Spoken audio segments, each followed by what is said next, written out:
4 5. ఎవరైతే చెయ్యి కింద పెట్టరో వాళ్ళకి మంచి ప్రైజ్ ఇప్పిస్తాయి. ఇప్పుడు చెయ్యి అసలు కింద పెట్టకూడదు, ఇట్లానే నాతో పాటే ఉండాలి ఇప్పుడు.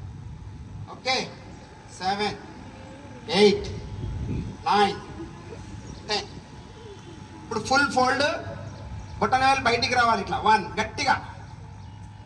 2 చేతి యొక్క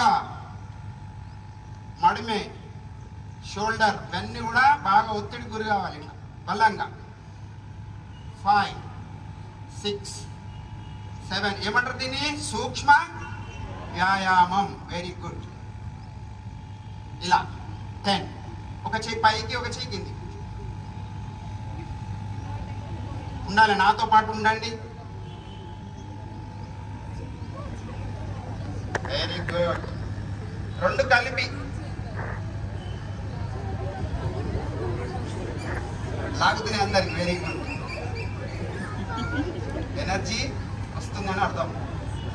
ఈ విధంగా మళ్ళీ లోపలికి బయటకి ఈ విధంగా. ఇప్పుడు ఇట్లా ఓన్లీ ఇట్లా అప్ సైడ్ బెండ్ చేయొద్దు, స్ట్రేట్ ఉండాలి చెయ్యి. ఇట్లా ఇట్లా చేయండి.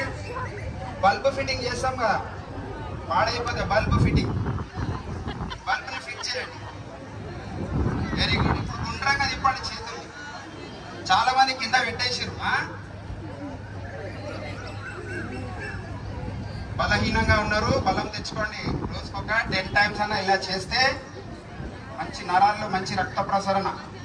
ఇప్పుడు బొటన లోపల పెట్టాలి ఇలా, మళ్ళా పైకి కిందికి. 10 times చేయలేకపోతారు, అన్ని బెండ్ అవుతున్నాయి చేతులు.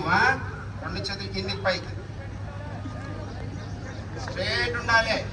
చూడండి, మీకంటే కూడా 60 years ఉన్న వాళ్ళు పట్టుదలతో చేస్తారు. లోపల బయటికి. స్టార్టింగ్ ట్రబుల్ అందరికి ఉంటుంది. నేను కూడా మీ లెక్కనే స్టార్టింగ్లో ఇట్లానే ఉండే ఇబ్బంది. కాకపోతే రెగ్యులర్ కష్టపడితే మనకి ఇబ్బంది ఉండదు. చలో ఇట్లా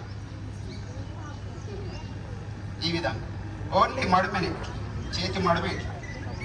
మళ్ళీ బల్బ్ ఫిట్టింగ్, మళ్ళీ ఫిట్టింగ్ స్క్రూ డ్రైవర్తో ఏదైనా ఫిట్ చేస్తాను.